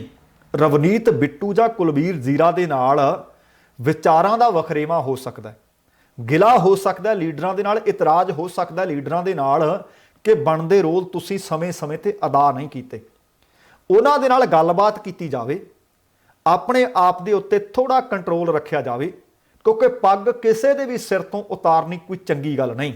सानू पता कि असीं इन्हां मुल्कां विच बैठे हां, जदों सानू कहंदे ने ना एयरपोर्ट ते पग की तलाशी लेनी है तो लोग फाने वांगू आकड़ जांदे ने कि दस्तार नूं हत्थ नहीं लाउण देना, दस्तार उतार के तलाशी नहीं देनी, असीं फ्लाइट विच भावें ना चढ़ीए। सो इस गल दे उत्ते उम्मीद है कि तुसीं जरूर गौर फरमाओगे। असीं तां कई वारी वेखदे हां गुरद्वारा साहिबानां दे विच लड़ाई हुंदी है, बाद दे विच वीडियो वायरल हुंदी है, कई लोग कहंदे ने पग लाओ, इहदी पग लाओ। पग लाउणा कोई सूरमगती नहीं। ठीक है, विचारां दा वखरेवा कई बारी भरावां विच भी हुंदा, तकरार हो सकता है, एक दूसरे ते इतराज़ हो सकता है, पर दस्तारां लाउणियां कोई चंगी गल नहीं। हुण ये मैनूं लगदा कि काफ़ी मैंबर ने, उह च रवनीत बिट्टू भी है, औजला भी है, जीरा भी है, ये कई विधायक ते कई संसद मैंबर लगभग 2 महीनों तो ही ਇਹਨਾਂ ਕਾਨੂੰਨਾਂ ਨੂੰ ਰੱਦ ਕਰਵਾਉਣ ਦੇ ਵਾਸਤੇ ਜੰਤਰ ਮੰਤਰ ਤੇ ਧਰਨਾ ਦੇ ਰਹੇ ਹੈ। ਤੇ ਇੱਕ ਵਾਰ ਤੁਹਾਨੂੰ ਯਾਦ ਹੋਣਾ ਕਿ ਜਿਸ ਦਿਨ ਰਾਹੁਲ ਗਾਂਧੀ ਇਹਨਾਂ ਨੂੰ ਮਿਲਣ ਆਏ ਸੀ, ਉਸ ਦਿਨ ਇਹਨਾਂ ਨੂੰ ਜ਼ਬਰੀ ਚੁੱਕ ਵੀ ਲਿਆ ਸੀ, ਪਰ ਬਾਅਦ ਦੇ ਵਿੱਚ ਫਿਰ ਇਹ ਜਾ ਕੇ ਧਰਨੇ ਵਾਲੀ ਥਾਂ ਤੇ ਡਟ ਗਏ। ਉਹ ਆਖ ਰਹੇ ਸੀ ਕਿ ਜਦੋਂ ਤੱਕ ਕੇਂਦਰ ਸਰਕਾਰ ਤਿੰਨੇ ਖੇਤੀ ਕਾਨੂੰਨ ਰੱਦ ਨਹੀਂ ਕਰਦੇ ਉਦੋਂ ਤੱਕ ਉਹ ਵੀ ਧਰਨਾ ਜਾਰੀ ਰੱਖਣਗੇ। ਪਰ ਕੁਝ ਵੀ ਹੋਇਆ, ਚੰਗਾ ਤਾਂ ਨਹੀਂ ਹੋਇਆ। ਪਰ ਇਹ ਹੈ ਕਿ ਪਹਿਲਾਂ ਹੀ ਕਿਸਾਨਾਂ ਦੇ ਵੱਲੋਂ ਆਖਿਆ ਗਿਆ ਸੀ ਕਿ ਕਿਸੇ ਵੀ ਲੀਡਰ ਨੂੰ ਅਸੀਂ ਆਪਣੀ ਸਟੇਜ ਤੇ ਬੋਲਣ ਨਹੀਂ ਦੇਣਾ। ਪਰ ਇਹ ਵੀ ਕਿਸਾਨ ਆਗੂ ਆਖਦੇ ਰਹੇ ਨੇ ਕਿ ਬਗੈਰ ਕਿਸੇ ਝੰਡੇ ਤੋਂ, ਬਗੈਰ ਕਿਸੇ ਪਾਰਟੀ ਨਿਸ਼ਾਨ ਤੋਂ ਆਮ ਕਿਸਾਨਾਂ ਦੇ ਵਾਂਗ ਧਰਨੇ ਦੇ ਵਿੱਚ ਆ ਕੇ ਕੋਈ ਵੀ ਹਾਜ਼ਰੀ ਭਰ ਸਕਦਾ। ਖੈਰ, ਇਹ ਅੱਜ ਇੱਕ ਉੱਥੇ ਅਣਸੁਖਾਵਾਂ ਜਿਹਾ ਮਾਹੌਲ ਬਣਿਆ, ਧੱਕਾ ਮੁੱਕੀ ਦੇ ਵਿੱਚ ਦਸਤਾਰਾਂ ਲੱਥੀਆਂ। ਤੇ ਅਗਲੀ ਜਿਹੜੀ ਖਬਰ ਹੈ ਇਹ ਦੂਸਰੇ ਟਿੱਕਰੀ ਬਾਰਡਰ ਵਾਲੇ ਪਾਸਿਓਂ ਵੀ ਆਈ ਹੈ ਕਿ ਇੱਕ ਔਰਤ ਉੱਥੇ ਆਈ, ਉਹ ਆਪਣੇ ਕੱਪੜੇ ਵੀ ਉਤਾਰ ਰਹੀ ਸੀ, ਆਵਾ ਤਾਵਾ ਬੋਲ ਵੀ ਰਹੀ ਸੀ, ਬਾਅਦ ਦੇ ਵਿੱਚ ਫੜ ਕੇ ਉਸ ਨੂੰ ਪੁਲਿਸ ਹਵਾਲੇ ਕਰ ਦਿੱਤਾ ਗਿਆ। ਤੇ ਆਹ ਖਬਰਾਂ ਜਿਹੜੀਆਂ ਕੁਝ ਇੱਕ ਕਿਸਾਨ ਦੀਆਂ ਸ਼ਹਾਦਤਾਂ ਦੇ ਨਾਲ ਮਿਲੀਆਂ ਜੁਲੀਆਂ ਖਬਰਾਂ ਨੇ। ਹੁਣ ਇਹਨਾਂ ਤਿੰਨੇ ਕਾਨੂੰਨਾਂ ਦੇ ਖਿਲਾਫ ਦਿੱਲੀ ਦੇ ਵਿੱਚ ਪੂਰੇ 2 ਮਹੀਨੇ ਹੋ ਗਏ ਆ, ਹਾਲੇ ਵੀ ਸੰਘਰਸ਼ ਜਾਰੀ ਹੈ ਪਰ ਇਨਸਾਫ ਨਹੀਂ ਮਿਲਿਆ। ਬਹੁਤ ਸਾਰੇ ਕਿਸਾਨ ਆਪਣੀਆਂ ਜਾਨਾਂ ਕੁਰਬਾਨ ਕਰ ਗਏ ਆ, ਕਿਸੇ ਨੇ ਖੁਦਕੁਸ਼ੀ ਕਰ ਲਈ, ਕੋਈ ਠੰਡ ਦਾ ਪ੍ਰਕੋਪ ਨਾ ਸਹਾਰ ਸਕਿਆ ਤੇ ਕਿਸੇ ਨੂੰ ਦਿਲ ਦਾ ਦੌਰਾ ਪਿਆ। ਆ ਤਾਜ਼ਾ ਮਾਮਲਾ ਅੰਮ੍ਰਿਤਸਰ ਜ਼ਿਲ੍ਹੇ ਦੇ ਪਿੰਡ ਖੁਸਰੋਪੁਰ ਦਾ, ਜਿੱਥੇ ਦਿੱਲੀ ਅੰਦੋਲਨ ਚੋਂ ਪਰਤੇ ਕਿਸਾਨ ਜਸਵੀਰ ਸਿੰਘ ਦੇ ਵੱਲੋਂ ਇਹਨਾਂ ਕਿਸਾਨ ਮਾਰੂ ਕਾਨੂੰਨਾਂ ਨੂੰ ਲੈ ਕੇ ਕੇਂਦਰ ਸਰਕਾਰ ਦੇ ਵਤੀਰੇ ਤੋਂ ਤੰਗ ਆ ਕੇ ਸਲਫਾਸ ਨਿਗਲ ਲਈ ਗਈ ਹੈ। ਇਸੇ ਦੌਰਾਨ ਜਸਵੀਰ ਸਿੰਘ ਦੇ ਪਰਿਵਾਰ ਵੱਲੋਂ ਉਹਨਾਂ ਨੂੰ ਤੁਰੰਤ ਛੇਹਰਟਾ ਦੇ ਹਸਪਤਾਲ ਦੇ ਵਿੱਚ ਦਾਖਲ ਕਰਵਾ ਦਿੱਤਾ ਗਿਆ। ਇਸ ਵਕਤ ਜ਼ੇਰੇ ਇਲਾਜ ਨੇ। ਕਿਸਾਨ ਦੇ ਪਰਿਵਾਰਕ ਮੈਂਬਰਾਂ ਨੇ ਦੱਸਿਆ ਕਿ ਖੇਤੀ ਕਾਨੂੰਨਾਂ ਨੂੰ ਲੈ ਕੇ ਇਹਨਾਂ ਦਾ ਵਿਰੋਧ ਕਰਦੇ ਪਿਛਲੇ ਕਈ ਦਿਨਾਂ ਤੋਂ ਲਗਭਗ 15 ਦਿਨ ਤੋਂ ਵੀ ਵੱਧ ਇਹ ਕਿਸਾਨ ਧਰਨੇ ਦੇ ਵਿੱਚ ਰਹਿ ਕੇ ਆਇਆ। ਰਾਜਸਭਾ ਮੈਂਬਰ ਸ਼ਵੇਤ ਮਲਕ ਦੇ ਘਰ ਦੇ ਬਾਹਰ ਜਦੋਂ ਦੇ ਧਰਨੇ ਲੱਗੇ ਹੋਏ ਨੇ, ਰੋਜ਼ਾਨਾ ਉੱਥੇ ਸ਼ਮੂਲੀਅਤ ਕਰਦਾ ਰਿਹਾ, ਪਰ ਕੇਂਦਰ ਸਰਕਾਰ ਦੇ ਕਿਸਾਨਾਂ ਪ੍ਰਤੀ ਵਰਤੇ ਜਾ ਰਹੇ ਰਵੱਈਏ ਤੋਂ ਬੜਾ ਤੰਗ ਸੀ, ਜਿਸ ਕਾਰਨ ਜਸਵੀਰ ਸਿੰਘ ਨੇ ਅੱਜ ਐਤਵਾਰ ਵਾਲੇ ਦਿਨ ਸਲਫਾਸ ਖਾ ਕੇ ਆਤਮ ਹੱਤਿਆ ਕਰਨ ਦੀ ਕੋਸ਼ਿਸ਼ ਕੀਤੀ ਹੈ। ਪਰਮਾਤਮਾ ਕਰੇ ਜ਼ਿੰਦਗੀ ਬਖਸ਼ ਦੇਵੇ, ਪਰ ਇਸ ਵਕਤ ਹਸਪਤਾਲ ਦੇ ਵਿੱਚ ਜ਼ਿੰਦਗੀ ਅਤੇ ਮੌਤ ਦੇ ਵਿਚਕਾਰ ਲੜਾਈ ਲੜ ਰਿਹਾ ਜਸਵੀਰ ਸਿੰਘ। ਇਸੇ ਤਰ੍ਹਾਂ ਦੀ ਇੱਕ ਖਬਰ ਹੋਰ ਮਿਲੀ ਹੈ। ਦਿੱਲੀ ਧਰਨੇ ਤੋਂ ਪਰਤੇ ਸਨ ਕੋਟਕਪੂਰਾ ਦੇ ਨੇੜਲੇ ਪਿੰਡ ਕੋਠੇ ਵੜਿੰਗ ਦੇ ਇੱਕ 22 ਵਰ੍ਹਿਆਂ ਦੇ ਨੌਜਵਾਨ ਕਿਸਾਨ, ਪਰ ਉਹਨਾਂ ਦੀ ਮੌਤ ਹੋ ਗਈ ਹੈ। ਜਾਣਕਾਰੀ ਮਿਲੀ ਹੈ ਕਿ ਕਿਸਾਨ ਸੰਦੀਪ ਸਿੰਘ ਸੋਨਾ, ਜੋ ਕਿ ਕਿਰਤੀ ਕਿਸਾਨ ਯੂਨੀਅਨ ਦਾ ਮੈਂਬਰ ਸੀ, ਕੁਝ ਦਿਨ ਪਹਿਲਾਂ ਸਾਥੀਆਂ ਸਮੇਤ ਦਿੱਲੀ ਧਰਨੇ ਤੇ ਗਿਆ ਅਤੇ ਉੱਥੇ ਉਹਦੇ ਢਿੱਡ ਵਿੱਚ, ਪੇਟ ਵਿੱਚ ਤਕਲੀਫ ਹੋਈ ਜੋ ਜਾਨਲੇਵਾ ਸਾਬਤ ਹੋ ਗਈ ਹੈ। ਕਿਸਾਨ ਸੰਦੀਪ ਸਿੰਘ ਦਾ PGI ਚੰਡੀਗੜ੍ਹ ਦੇ ਵਿੱਚ ਇਲਾਜ ਚੱਲ ਰਿਹਾ ਸੀ, ਪਰ ਮੌਤ ਨੇ ਉਹਨੂੰ ਆਪਣੇ ਕਲਾਵੇ ਵਿੱਚ ਲੈ ਲਿਆ। ਨੌਜਵਾਨ ਕਿਸਾਨ ਦੀ ਲਾਸ਼ ਉਹਨਾਂ ਦੇ ਘਰ ਪਹੁੰਚਣ ਤੇ ਪੂਰੇ ਇਲਾਕੇ ਦੇ ਵਿੱਚ ਸੋਗ ਦਾ ਮਾਹੌਲ। ਤੇ ਇਹਨਾਂ ਦੇ ਮਾਤਾ ਪਿਤਾ ਨੇ ਦੱਸਿਆ, ਰਿਸ਼ਤੇਦਾਰਾਂ ਨੇ ਦੱਸਿਆ ਕਿ ਸਾਰੇ ਪਿੰਡ ਦਾ, ਪਰਿਵਾਰਕ ਮੈਂਬਰਾਂ ਦਾ, ਦੋਸਤਾਂ ਮਿੱਤਰਾਂ ਦਾ, ਰਿਸ਼ਤੇਦਾਰਾਂ ਦਾ ਬੁਰਾ ਹਾਲ ਹੈ ਰੋ ਰੋ ਕੇ। ਪਿੰਡ ਦੇ ਸਾਬਕਾ ਸਰਪੰਚ ਕੁਲਦੀਪ ਸਿੰਘ, ਸਰਦੂਲ ਸਿੰਘ ਕਾਸਮ ਭੱਟੀ, ਜ਼ਿਲ੍ਹਾ ਜਨਰਲ ਸਕੱਤਰ ਕਿਰਤੀ ਕਿਸਾਨ ਯੂਨੀਅਨ ਫਰੀਦਕੋਟ, ਉਹਨਾਂ ਨੇ ਦੱਸਿਆ ਕਿ ਦਿੱਲੀ ਧਰਨੇ ਦੌਰਾਨ ਸੋਨੇ ਨੂੰ ਢਿੱਡ ਦੇ ਵਿੱਚ ਗੜਬੜ ਤੇ ਤਕਲੀਫ ਮਹਿਸੂਸ ਹੋਈ। ਸਾਥੀਆਂ ਦੇ ਵਾਰ-ਵਾਰ ਕਹਿਣ ਤੇ ਜ਼ਿਆਦਾ ਦਬਾਅ ਪਾਉਣ ਤੇ ਉਹ ਕੁਝ ਦਿਨ ਪਹਿਲਾਂ ਕੋਟਕਪੂਰੇ ਵਾਪਸ ਆਇਆ। ਇਸੇ ਦੌਰਾਨ ਇਨਫੈਕਸ਼ਨ ਵਧੀ, ਜਿਸ ਦੇ ਕਾਰਨ ਉਹਨਾਂ ਨੂੰ ਕੋਟਕਪੂਰਾ, ਫਿਰ ਬਠਿੰਡਾ, ਫਿਰ ਲੁਧਿਆਣਾ ਦੇ ਹਸਪਤਾਲਾਂ ਦੇ ਵਿੱਚ ਇਲਾਜ ਵਾਸਤੇ ਭਰਤੀ ਕਰਵਾਇਆ ਗਿਆ। ਫਰਕ ਕੋਈ ਨਾ ਪਿਆ, ਆਖਰਕਾਰ ਉਹਨਾਂ ਨੂੰ PGI ਚੰਡੀਗੜ੍ਹ ਦਾਖਲ ਕਰਵਾਇਆ ਗਿਆ ਸੀ, ਪਰੰਤੂ PGI ਦੇ ਵਿੱਚ ਵੀ ਉਹਨਾਂ ਨੂੰ ਬਚਾਇਆ ਨਾ ਜਾ ਸਕਿਆ ਅਤੇ ਬੀਤੀ ਰਾਤ ਸੋਨੇ ਦੀ ਮੌਤ ਹੋ ਗਈ ਹੈ। ਉਹਨਾਂ ਇਹ ਵੀ ਦੱਸਿਆ ਕਿ ਮ੍ਰਿਤਕ ਨੌਜਵਾਨ ਕਿਸਾਨ ਦੇ ਪਰਿਵਾਰ ਦੀ ਵਿੱਤੀ ਹਾਲਤ ਬਹੁਤ ਖਸਤਾ ਹੈ, ਇਸ ਲਈ ਪਰਿਵਾਰ ਨੂੰ ਘੱਟੋ ਘੱਟ 10 ਲੱਖ ਰੁਪਏ ਦਾ ਮੁਆਵਜ਼ਾ ਸਹਾਇਤਾ ਰਾਸ਼ੀ ਵਜੋਂ ਦਿੱਤਾ ਜਾਵੇ। ਪਰਿਵਾਰ ਦੇ ਇੱਕ ਮੈਂਬਰ ਨੂੰ ਸਰਕਾਰੀ ਨੌਕਰੀ ਦਿੱਤੀ ਜਾਵੇ। ਤੁਸੀਂ ਦੇਖੋ ਕਿ ਕੇਂਦਰ ਸਰਕਾਰ ਦੇ ਕਾਨੂੰਨਾਂ ਦੇ ਖਿਲਾਫ ਹੁਣ ਤੱਕ ਕਿੰਨੀਆਂ ਜਾਨਾਂ ਚਲੀਆਂ ਗਈਆਂ। ਕਿਰਤੀ ਕਿਸਾਨ ਯੂਨੀਅਨ ਦੇ ਲੀਡਰਾਂ ਨੇ ਅਤੇ ਨੌਜਵਾਨਾਂ ਨੇ ਇਸ ਮੌਤ ਲਈ ਕੇਂਦਰ ਦੀ ਮੋਦੀ ਸਰਕਾਰ ਨੂੰ ਜ਼ਿੰਮੇਵਾਰ ਠਹਿਰਾਇਆ। ਮ੍ਰਿਤਕ ਕਿਸਾਨ ਦੇ ਘਰ ਪੁੱਜੇ ਕਿਸਾਨ ਆਗੂਆਂ ਅਤੇ ਹੋਰ ਹਾਜ਼ਰ ਲੋਕਾਂ ਵੱਲੋਂ ਕੇਂਦਰ ਸਰਕਾਰ ਮੁਰਦਾਬਾਦ, ਜੈ ਜਵਾਨ, ਜੈ ਕਿਸਾਨ ਜਿੰਦਾਬਾਦ ਦੇ ਨਾਅਰੇ ਵੀ ਲਾਏ ਗਏ। ਇਸੇ ਤਰ੍ਹਾਂ ਖਬਰ ਮਿਲ ਰਹੀ ਹੈ ਕਿ 26 ਜਨਵਰੀ ਦੀ ਪਰੇਡ ਦੇ ਵਿੱਚ, ਜਿਸ ਤਰ੍ਹਾਂ ਮੈਂ ਤੁਹਾਨੂੰ ਦੱਸ ਰਿਹਾ ਸੀ ਕਿ ਲੱਖਾਂ ਦੀ ਗਿਣਤੀ ਦੇ ਵਿੱਚ ਲੋਕ ਸ਼ਾਮਲ ਹੋਣ ਵਾਸਤੇ ਵਹੀਰਾਂ ਘੱਤ ਚੁੱਕੇ ਨੇ, ਉਹਨਾਂ ਨੂੰ ਇਹ ਵੀ ਪਤਾ ਕਿ ਸ਼ਾਇਦ ਸਾਡਾ ਟਰੈਕਟਰ ਉਸ ਪਰੇਡ ਦੇ ਵਿੱਚ ਦਾਖਲ ਵੀ ਨਾ ਹੋ ਸਕੇ, ਤਾਂ ਵੀ ਪਿੰਡ ਪਿੰਡ ਦੇ ਵਿੱਚੋਂ, ਸ਼ਹਿਰ ਸ਼ਹਿਰ ਦੇ ਵਿੱਚੋਂ ਕਿਸਾਨ ਟਰੈਕਟਰ ਲੈ ਕੇ ਨਿਕਲ ਚੁੱਕੇ ਆ। ਪਤਾ ਲੱਗ ਰਿਹਾ ਕਿ ਬਾਲਿਆਂਵਾਲੀ ਦੇ ਨੇੜਲੇ ਪਿੰਡ ਢੱਡੇ ਦੇ ਇੱਕ ਕਿਸਾਨ ਦੀ ਦਿੱਲੀ ਮੋਰਚੇ ਦੇ ਵਿੱਚ ਪਹੁੰਚਣ ਤੋਂ ਪਹਿਲਾਂ ਹੀ ਮੌਤ ਹੋ ਗਈ ਹੈ। ਜਾਣਕਾਰੀ ਦਿੰਦਿਆਂ ਸਾਬਕਾ ਸਰਪੰਚ ਗੁਰਮੀਤ ਸਿੰਘ ਢੱਡੇ ਨੇ ਦੱਸਿਆ ਕਿ ਉਹਨਾਂ ਦੇ ਚਾਚਾ ਸਰਦਾਰ ਉਗਰ ਸਿੰਘ 60 ਕਵਰਿਆਂ ਦੇ ਸਨ ਤੇ ਭਾਰਤੀ ਕਿਸਾਨ ਯੂਨੀਅਨ ਉਗਰਾਹਾਂ ਦੇ ਸਰਗਰਮ ਆਗੂ ਸੀ। ਦਿੱਲੀ ਕਿਸਾਨ ਮੋਰਚਾ ਸ਼ੁਰੂ ਹੋਣ ਵੇਲੇ ਤੋਂ ਲੈ ਕੇ ਹੁਣ ਤੱਕ ਉਹ ਧਰਨੇ ਦੇ ਵਿੱਚ ਡਟਵੀਂ ਸ਼ਮੂਲੀਅਤ ਕਰ ਰਹੇ ਸਨ। ਪਰ ਬੀਤੇ ਦਿਨੀ ਕਹਿੰਦੇ ਪਿੰਡ ਢੱਡੇ ਤੋਂ ਦਿੱਲੀ ਨੂੰ 26 ਜਨਵਰੀ ਵਿੱਚ ਹੋਣ ਵਾਲੇ ਟਰੈਕਟਰ ਮਾਰਚ ਲਈ ਟਰੈਕਟਰ ਲੈ ਕੇ ਜਾ ਰਹੇ ਸੀ। ਬੀਤੀ ਰਾਤ ਲਗਭਗ 11 ਕੁ ਵਜੇ ਰੋਹਤਕ ਦੇ ਨੇੜੇ ਉਹਨਾਂ ਨੂੰ ਦਿਲ ਦਾ ਦੌਰਾ ਪਿਆ ਅਤੇ ਉਹ ਟਰੈਕਟਰ ਤੋਂ ਹੇਠਾਂ ਡਿੱਗ ਪਏ। ਭਾਰਤੀ ਕਿਸਾਨ ਯੂਨੀਅਨ ਉਗਰਾਹਾਂ ਦੇ ਜ਼ਿਲ੍ਹਾ ਆਗੂ ਨੇ ਮੋਠੂ ਸਿੰਘ ਕੋਟੜਾ, ਉਹਨਾਂ ਨੇ ਕਿਹਾ ਕਿ ਟਰੈਕਟਰ ਤੇ ਬੈਠੇ ਹੋਈ ਉਹਨਾਂ ਦੀ ਦਿਲ ਦੀ ਧੜਕਣ ਰੁਕੀ ਅਤੇ ਕਿਸਾਨ ਉਗਰ ਸਿੰਘ ਦੀ ਮੌਤ ਹੋ ਗਈ। ਉਹਨਾਂ ਪ੍ਰਸ਼ਾਸਨ ਦੇ ਕੋਲੋਂ ਮ੍ਰਿਤਕ ਕਿਸਾਨ ਦੇ ਪਰਿਵਾਰ ਲਈ 10 ਲੱਖ ਰੁਪਏ, ਇੱਕ ਸਰਕਾਰੀ ਨੌਕਰੀ ਅਤੇ ਸਾਰਾ ਕਰਜ਼ ਮੁਆਫ ਕਰਨ ਦੀ ਮੰਗ ਕੀਤੀ ਹੈ। ਉਹਨਾਂ ਕਿਹਾ ਕਿ ਪ੍ਰਸ਼ਾਸਨ ਦੇ ਮੰਗਾਂ ਮੰਨੇ ਜਾਣ ਤੱਕ ਉਹਨਾਂ ਦਾ ਸੰਸਕਾਰ ਨਹੀਂ ਕੀਤਾ ਜਾਏਗਾ। ਆਹ ਖਬਰ ਹੈ ਜਿਹੜੀ ਬੜੀ ਚੰਗੀ ਖਬਰ ਹੈ। ਪਿੰਡ ਸਿਆੜ ਪੈਲ ਦੇ ਨੇੜੇ ਪੈਂਦਾ। 71 ਵਰਿਆਂ ਦਾ ਨੌਜਵਾਨ ਪਿੰਡੋਂ ਦੌੜ ਕੇ ਟਿਕਰੀ ਹੱਦ ਤੇ ਪਹੁੰਚ ਗਿਆ। ਕਹਿੰਦਾ 26 ਜਨਵਰੀ ਦੀ ਪਰੇਡ ਤੋਂ ਪਹਿਲਾਂ ਪਹੁੰਚਣਾ ਸੀ ਤੇ ਪਰੇਡ ਦੇ ਵਿੱਚ ਸ਼ਾਮਲ ਹੋਣਾ ਸੀ। ਹੁਣ ਆ ਖੇਤੀ ਸੁਧਾਰ ਕਾਨੂੰਨ ਜਿਹੜੇ ਬਣਾਏ ਨੇ ਕੇਂਦਰ ਨੇ, ਇਹਨਾਂ ਦੇ ਖਿਲਾਫ ਹੀ ਲੋਕ ਡਟੇ ਹੋਏ ਨੇ। ਮੈਂ ਪਹਿਲਾਂ ਵੀ ਜ਼ਿਕਰ ਕਰ ਰਿਹਾ ਸੀ ਕਿ 2 ਮਹੀਨੇ ਹੋ ਗਏ ਠੰਡ ਦੀ ਵੀ ਮਾਰ ਚੱਲ ਰਹੇ ਨੇ ਤੇ ਕੇਂਦਰ ਦੀ ਵੀ ਮਾਰ ਚੱਲ ਰਹੇ ਨੇ। ਠੰਡ ਵੱਧਦੀ ਜਾ ਰਹੀ ਹੈ ਤੇ ਅੰਦੋਲਨ ਗਰਮ ਹੁੰਦਾ ਜਾ ਰਿਹਾ ਹੈ। ਆਪੋ ਆਪਣੇ ਤਰੀਕਿਆਂ ਦੇ ਨਾਲ ਲੋਕ ਯੋਗਦਾਨ ਪਾਉਣ ਵਾਸਤੇ ਤਤਪਰ ਨੇ। ਇਸੇ ਤਰ੍ਹਾਂ ਲੁਧਿਆਣਾ ਜ਼ਿਲ੍ਹੇ ਦੀ ਤਹਿਸੀਲ ਪਾਇਲ ਦੇ ਪਿੰਡ ਸਿਆੜ ਦੇ ਰਹਿਣ ਵਾਲੇ 71 ਵਰਿਆਂ ਦੇ ਮਹਿੰਦਰ ਸਿੰਘ ਤੇ ਵੀ ਸਿਰ ਤੇ ਜਨੂਨ ਜਜ਼ਬਾ। ਤੁਸੀਂ ਦੇਖੋ ਕਿ ਪਿੰਡ ਤੋਂ ਦੌੜ ਕੇ 4 ਦਿਨਾਂ ਦੇ ਵਿੱਚ 270 ਕਿਲੋਮੀਟਰ ਦਾ ਪੈਂਡਾ ਤੈਅ ਕਰਕੇ ਟਿਕਰੀ ਸਰਹੱਦ ਤੇ ਦਿੱਲੀ ਮੋਰਚੇ ਵਿੱਚ ਸ਼ਾਮਲ ਹੋ ਗਏ ਨੇ। ਮਹਿੰਦਰ ਸਿੰਘ ਸਿਆੜ ਨੇ ਕਿਹਾ ਕਿ ਜ਼ਿੰਦਗੀ ਦਾ ਇਹ ਵੱਖਰਾ ਸਕੂਨ ਹੈ। ਉਹਨਾਂ ਕਿਹਾ ਕਿ ਹੱਕਾਂ ਦੀ ਪ੍ਰਾਪਤੀ ਤਾਈਂ ਬੁਲੰਦ ਹੌਸਲੇ ਨਾਲ ਇਸ ਅੰਦੋਲਨ ਦੇ ਵਿੱਚ ਬਣਦਾ ਯੋਗਦਾਨ ਪਾਵਾਂਗੇ। ਇਸੇ ਤਰ੍ਹਾਂ ਕੱਲ ਅਸੀਂ ਤੁਹਾਨੂੰ ਇੱਕ ਵੀਡੀਓ ਦਿਖਾਈ ਸੀ ਕਿ ਸ਼੍ਰੀ ਮੁਕਤਸਰ ਸਾਹਿਬ ਦੇ ਨੇੜਲੇ ਪਿੰਡ ਤੋਂ ਇੱਕ ਨੌਜਵਾਨ, ਮਜ਼ਦੂਰ ਨੌਜਵਾਨ ਆਪਣਾ ਟਰਾਈਸਾਈਕਲ ਚਲਾ ਕੇ ਉੱਥੇ ਪਹੁੰਚਿਆ ਕਿ ਤੁਸੀਂ ਦੇਖੋ, ਉਹ ਕਹਿੰਦਾ ਮੈਨੂੰ ਪਤਾ ਹੈ ਕਿ ਸਾਡੇ ਹੱਕਾਂ ਤੇ ਡਾਕਾ ਪੈ ਗਿਆ। ਉਹ ਕਹਿੰਦਾ ਜੇ ਕਿਸਾਨ ਨਾ ਰਿਹਾ, ਆੜਤੀਆ ਨਹੀਂ ਰਹਿਣਾ, ਆੜਤੀਆ ਨਹੀਂ ਰਹਿਣਾ, ਕਿਸਾਨ ਨਹੀਂ ਰਹਿਣਾ ਤਾਂ ਫਿਰ ਮਜ਼ਦੂਰ ਕਿੱਥੋਂ ਰਹੇਗਾ।